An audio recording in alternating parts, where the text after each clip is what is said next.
بسم اللہ الرحمن الرحیم۔ آج بات کریں گے پانی پر چلنے والے ایک بابے کی، وہ بابا جس کی کلاس میں امام بخاری رحمۃ اللہ علیہ جایا کرتے تھے۔ محدث کا نام ہے ابو عبد الرحمن عبداللہ بن منیر المروزی رحمۃ اللہ علیہ۔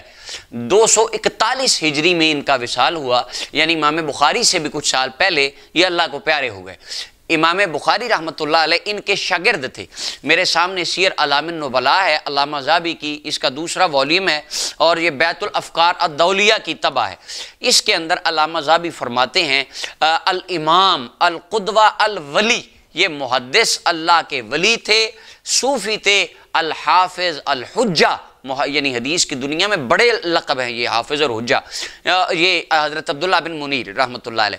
آگے حدث عنہ البخاری والترمذی والنسائی، امام بخاری، امام نسائی، امام ترمذی، یہ تینوں محدثین حضرت عبداللہ بن منیر کے سٹوڈنٹ تھے، شاگرد تھے، انہوں نے ان سے احادیث بیان کی، اور خود ان کا سٹیٹس امام نسائی فرماتے ہیں یہ ثقہ راوی ہیں، اور دیگر محدثین نے بھی ان کی ثقاہت کے اوپر کلام کیا ہے، لکھا ہے کہ یہ ثقہ تھے۔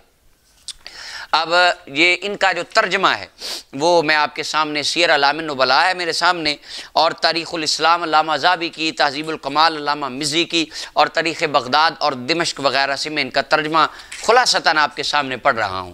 اب یہ چونکہ محدث ہی نہیں تھے، یہ صوفی تھے، عبادت، پرہیزگاری، ورع، تقوی میں ایک ان کا اعلیٰ مقام تھا، اور امام بخاری ان کے پاس حدیث پڑھنے کے لیے جایا کرتے تھے۔ اگر آج کل کے خوارج دوست اس وقت زندہ ہوتے تو امام بخاری کو مشورہ دیتے کہ ایک مشرک کی کلاس میں آپ کیا کرنے جاتے ہیں؟ صوفی تو مشرک ہوتے ہیں اور یہ تو شرک پھیلاتے ہیں، آپ شرک کیوں سیکھنے جاتے ہیں؟ لیکن اس ٹائم اتنے عقل مند افراد نہیں تھے جو امام بخاری کو مشورہ دیتے۔ امام بخاری اور ترمذی تو جایا کرتے تھے حدیث پڑھنے۔ اب علامہ ذہبی ان کے بارے میں کمال کی بات لکھتے ہیں، اور اس بات کو میرے سامنے سیر اعلام النبلاء اس میں بھی ہے، تاریخ الاسلام میں بھی علامہ ذہبی نے لکھا ہے، امام ابن جوزی نے صفت الصفا میں بھی لکھا ہے۔ یعقوب بن اسحاق بن محمود کہتے ہیں میں نے یحییٰ بن بدر القرشی کو کہتے ہوئے سنا، کانا عبداللہ ابن منیر قبل الصلاۃ، حضرت عبداللہ بن منیر نماز سے پہلے قزوین میں تھے۔ اچھا، اس کے بعد جب وہ نماز کا وقت ہوا ان کو مسجد آمل میں دیکھا گیا، یعنی ایک علاقے کی مسجد، وہ پہلے یعنی کسی اور جگہ پر تھے، نماز کے وقت ہونے سے پہلے کسی اور گاؤں میں تھے، نماز کے وقت ان کو دوسرے گاؤں کی مسجد میں دیکھا گیا۔ وَبَيْنَهُمَا مُسَافَةٌ بَعِيدَةٌ، اور اچھا لمبا چوڑا سفر تھا درمیان میں۔ فَكَانُوا يَقُولُونَ، لوگ کہنے لگے اِنَّهُ يَمْشِي عَلَى الْمَاءِ، وہ پانی پر چلتے ہوئے آئے ہیں، وہ پانی کے اوپر چلتے ہیں۔ امام بخاری کے استاذ امام بخاری رحمۃ اللہ علیہ کو کسی نے نہیں کہا جے تیرا استاد پانی دے ٹر دا ہے تو بھی ٹر کے بخا ذرا۔ اگر آج کل کے خوارج دوست زندہ ہوتے تو امام بخاری کو بھی للکارتے، اور ضرور کہتے امام بخاری کو کہ آپ کہتے ہیں میرا استاد پانی پہ چلتا تھا، ذرا آئیں آپ بھی ذرا نہر پہ چل کے دکھائیں۔ اچھا جی، ہم ویسے یہ ادھر کہتے ہیں اٹھا کے مارگلا ہلز پہ وائٹ ہاؤس رکھ دیں تو ہم مان لیں گے۔ آصف بن برقیہ کا تخت آیا تھا، وہ ایک ہی آیا تھا۔ اچھا، وہ کیسے آیا تھا؟ اگر کوئی آپ کو قرآن پہ چیلنج کر دے کہ اگر تمہارا قرآن کہتا ہے آصف بن برقیہ تخت لائے تھے تو تم بھی کوئی چیز لا کے دکھاؤ، قرآن کو سچا ثابت کرو، تو آپ اس پر کیا جواب دیں گے؟ یہ سوال صرف خوارج حضرات سے ہے۔ اچھا، وہ لوگ کہنے لگے وہ پانی کے اوپر چلتے ہیں، پانی پر چل کر وہ آ جاتے ہیں۔ فقیل لہ فی ذلک، ان سے پوچھا گیا کہ حضرت آپ تو پانی پر چلتے ہیں۔ فقال، انہوں نے فرمایا مل مشی علی الماء فلا ادری، پانی پر چلنا کیا ہوتا ہے یہ مجھے کیا علم، ولیکن اذا اراد اللہ تعالی جمع حافتي النہر حتی یعبر الانسان، لیکن اللہ تعالیٰ جب کسی بندے کو کسی جگہ پر پہنچانے کا ارادہ فرماتا ہے، اللہ نہر کے کناروں کو قریب کر دیتا ہے، ایک قدم اس کنارے دوسرا اس کنارے، ہم اس جگہ پر پہنچ جاتے ہیں۔ یہ امام بخاری رحمۃ اللہ علیہ ان کے استاد ہیں جن کے بارے میں یہ معروف تھا کہ وہ پانی پر چل کر آ جایا کرتے تھے، اور علامہ ذہبی اس بات کو لکھ رہے ہیں۔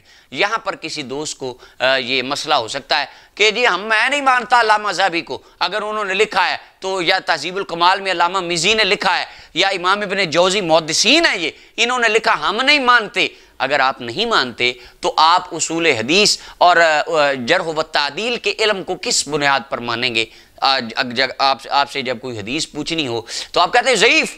جی ضعیف کیوں؟ علامہ ذہبی نے کہا ضعیف، مزی نے کہا ضعیف، ابن حجر نے کہا ضعیف، تو ابن حجر، مزی اور ذہبی ضعیف کرتے وقت آپ ان کو مانتے ہیں، جب ان کے عقائد اہل السنہ والجماعہ والے ہوتے ہیں اور وہ اولیاء اللہ اور صوفیاء کے عقیدت مند نکلتے ہیں، تو آپ ان حضرات کو کیوں نہیں مانتے؟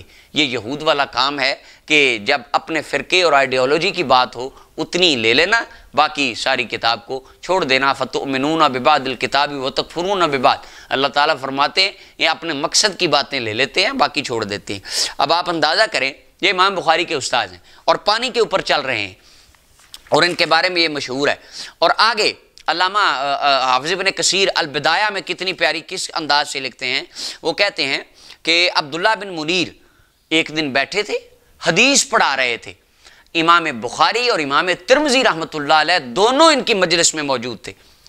امام بخاری کو آتے جب حضرت عبداللہ بن منیر المروزی نے دیکھا، استاد نے دیکھا، تو فرمانے لگے یا ابا عبداللہ جعلک اللہ زین لہذہ الامہ، اللہ تعالیٰ تجھے اس امت کے لیے زینت بنا دے گا، اللہ تجھے عروج بخشے گا، شانے بخشے گا۔ اور جب امام بخاری کا علمی شہرہ پوری دنیا میں پھیل گیا، ان کا ایک نام ہونے لگا، اور امام ترمذی رحمۃ اللہ علیہ نے اس وقت فرمایا فاستجاب اللہ تعالیٰ فی، اللہ نے امام بخاری کے حق میں اس صوفی کی دعا کو قبول فرما لیا ہے۔ امام بخاری کو ان کے پیر صاحب کی دعا لگ گئی ہے، استادوں کی دعا لگ گئی ہے، انہوں نے جو کہہ دیا اللہ تعالیٰ نے ویسے ہی فرما دیا۔ اب یہ امام بخاری کے استاد ہیں، اور آگے ان کے بارے میں علامہ ذہبی رحمۃ اللہ علیہ فرماتے ہیں کہ ایک مرتبہ ان کا جو کام تھا لکڑیاں لاتے جنگل سے بیچ کے گزارا کرتے، یہ ان کی زندگی تھی۔ ایک مرتبہ کچھ افراد کے ساتھ یہ جنگل میں جا رہے تھے، فَإِذَا هُوَ بِالْأَسَدِ، آگے ایک شیر بیٹھا ہوا تھا، تو لوگ ڈر گئے۔ فَقَالَ لِأَصْحَابِهِ قِفُوا، تو انہوں نے اپنے ساتھیوں کو کہا تم ٹھہرو۔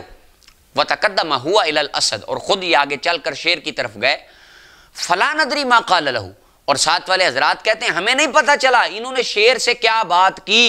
فَقَامَ الْأَسَدُ فَذَهَبَ، انہوں نے شیر کو کچھ کہا، کہہ کر واپس آئے، شیر کھڑا ہو کے اپنے راہ چل دیا اور اس نے ہمارا راستہ چھوڑ دیا۔ اگر آج میں کہہ دوں کہ اعلیٰ حضرت شیر ربانی رحمۃ اللہ علیہ وہ شرکپور شریف میں جانوروں کو کھانا ڈالتے تھے، جانوروں کی بات سمجھ لیتے تھے، یا ان کی بات اللہ تعالیٰ کچھ جانوروں کو ان کے تابع کر دیتا، کہتے دیکھیں یہ کیا کفر ہے، یہ شرک ہے، نبیوں سے ملا دیا۔ امام بخاری کے استاد ہیں، علامہ ذہبی نے ان کو نبیوں سے ملایا ہے، یہ نبیوں سے ملا دیا ہے کہ شیر نے ان کی بات سمجھ لی۔ ان الارض یرثها عبادی الصالحون، اللہ تعالیٰ نیک بندوں کو اس زمین کی نیابت، جو اچھے کام کرتے ہیں ان کو نیابت دیتا ہے، ہر چیز اللہ تعالیٰ ان کے تابع کر دیتا ہے۔ یہ اہل سنت کا عقیدہ، اور علامہ ذہبی اس کو بیان کر رہے ہیں، یہ امام بخاری کے استاد ہیں۔ تو امام بخاری رحمۃ اللہ علیہ نے تو یہ نہیں کہا استاد جی شیر آپ کی بولی سمجھتے ہیں، یہ تو ممکن ہی نہیں ہے، یہ تو جھوٹ ہے، یا امام بخاری نے اس طرح کی ان کے خلاف یا ان کے بارے میں کوئی بات کی ہو۔ بلکہ امام بخاری کیا فرماتے ہیں، واہ، امام بخاری رحمۃ اللہ علیہ خود ان کے بارے میں فرماتے ہیں لم ارى مثلہ، عبداللہ بن منیر الصوفی الولی جیسا بندہ میں نے زمانے میں کبھی نہیں دیکھا۔ یہ امام بخاری ان کی شان میں کہہ رہے ہیں، کس کی شان میں؟ جو پانی پر چلتا ہے۔ کس کی شان میں؟ شیر جس کی بولی کو سمجھتے ہیں اس کے بارے میں کہہ رہے ہیں، امام بخاری کہہ رہے ہیں اپنے استاد کے بارے میں نے اس جیسا بندہ نہیں دیکھا۔ اور ان کے بارے میں علامہ ذہبی، حافظ ابن حجر عسقلانی، امام ابن حبان، امام احمد بن حنبل، یہ تمام محدثین کہتے ہیں یہ ثقہ ہیں، ثقہ ہیں، ثقہ ہیں، پکے راوی ہیں، امام بخاری کے استاد ہیں۔ اور علامہ ذہبی آگے بات ختم کرتے ہیں، وہ فرماتے ہیں کان ابن منیر یعد من الابدال، امام عبداللہ بن منیر کو ابدالوں میں سے گنا جاتا ہے، یعنی جہاں ابدال اللہ تعالیٰ کے ولیوں کی لسٹ آتی ہے وہاں عبداللہ بن منیر کا بھی نام آتا ہے، یہ ابدال تھے۔ اب امام بخاری کو کوئی کہتا کہ آپ کے استاذ تو ابدال ہیں، ان کو لوگ ابدال کہتے ہیں، تو امام بخاری نے یہ نہیں فرمایا اوے ابدال تو ہوتے ہی نہیں، شاہی کوئی نہیں، یہ تو کہانی کوئی نہیں، یہ تو تم نے بنا لی ہیں، کوئی ابدال شبدال نہیں ہوتا۔ امام بخاری نے ایسی کوئی بات نہیں کی۔ امام بخاری آخر تک ان سے حدیث لینے جاتے ہیں، ان سے پڑھتے ہیں، ان کی دعائیں لیتے ہیں اور ان کے بارے میں تعریفی کلمات کہتے ہیں۔ اور یہ عقیدہ جو امام بخاری رحمۃ اللہ علیہ کا تھا، ابدال ہوتے ہیں اللہ کے پیارے نیک بندے، صوفی بندے، ان کی مجلس جو حقیقی نیک ہوں، حقیقی صوفی ہوں، ان کے پاس جانا چاہیے، پڑھنا چاہیے، ان کی دعا لینی چاہیے، دعائیں لگتی ہیں، اللہ اپنی شان کے مطابق اپنے فضل سے ان کو کرامتیں عطا فرماتا ہے۔ یہ عقیدہ امام بخاری رحمۃ اللہ علیہ کا تھا، اور یہی عقیدہ اللہ کے فضل سے آج امام بخاری رحمۃ اللہ علیہ کے ماننے والوں کا، ان سے پیار کرنے